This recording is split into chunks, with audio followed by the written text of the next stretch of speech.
The remains of the Iranian general Qassem Soleimani, who died in a US drone strike in Baghdad on Friday, have been returned to Iran. Tens of thousands of mourners crowded the streets of the city of Ahvaz as the vehicle carrying his body made its way through the streets. Amid the grief, chants of death to America. General Soleimani was the architect of Iran's military activities across the Middle East, and his influence meant that only the supreme leader, Ayatollah Ali Khamenei, outranked him.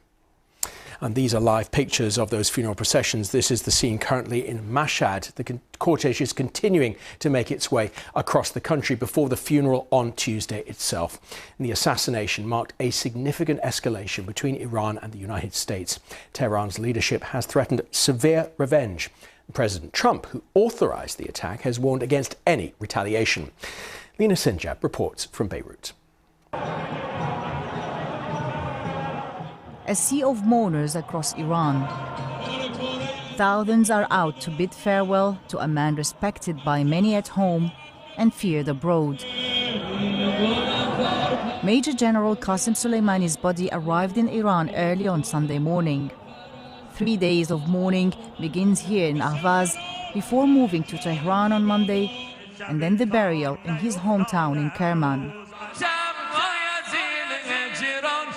This is a moment of mobilizing loyalty among Shia communities in the region. Iran vowed to take revenge for the loss of its top commander, a man who shaped the country's presence and influence in the region by force and blood. Iran's response could come at a time and place of its choosing to hit American interests in the region or beyond. Some of its proxy militias in Iraq started reacting. 2 rockets hit American bases in the heavily fortified Green Zone in Baghdad, where anti-ISIS coalition is based. No casualties reported, but that's a sign of warning for the nearly 6,000 American troops in Iraq. Perhaps it's time to leave. Instead, the US is planning to bolster its defenses in the region, sending 3,000 more troops. President Donald Trump warned in a tweet of harsh reaction to any attack on Americans or US assets.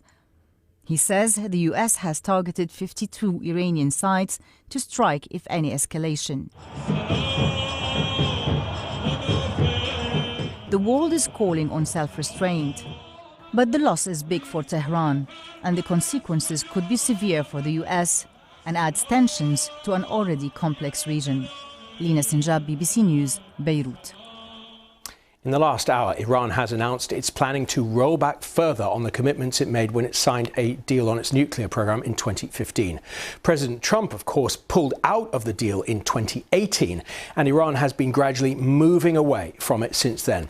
Let's take a look now at what one of America's key allies to say. Britain is also a signatory of that deal, and the Foreign Secretary, Dominic Raab, appeared on the BBC on Sunday morning. He called for a de-escalation of tensions while sympathising with the US position.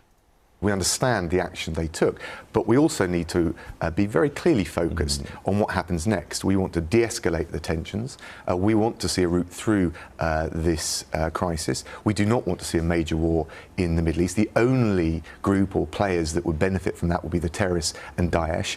And whilst we totally understand and agree and share the need to contain the nefarious activities, not just of the Iranian Revolutionary Guard, but Tehran more generally on the nuclear issue, on destabilising countries throughout the Middle East, the disruption of international shipping through the Strait of Hormuz, we also need to see that there's a route, a door left ajar for a diplomatic solution so that when the leadership in Tehran wake up to their options, they understand that there is a positive route through for them if they're willing to live up to the basic responsibilities that come with being a responsible member of the international community. Well, we played you a report from our correspondent Lina Sinjab earlier. I caught up with her and asked her how important General Soleimani was to people in the region. This is a man that is considered as the second top leader in Iran.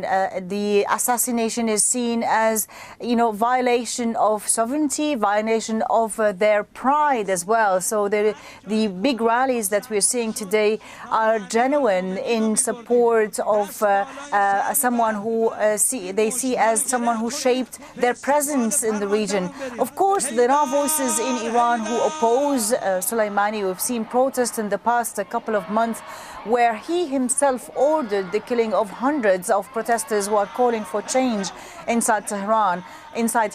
But in fact, what we're seeing today is a moment of mobilizing support and loyalty to show the world, especially America, that Iran is still strong and standing together.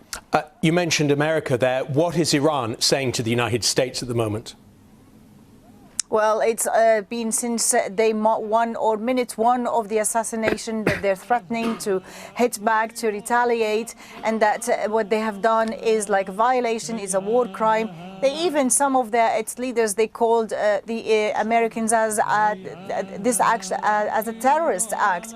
So the time and the way of Iran's response is hard to tell at the moment. The whole world is interfering and trying to calm down. But it's hard to see Iran not responding for such a huge loss for its country. Lina Sinjab in Beirut, and you can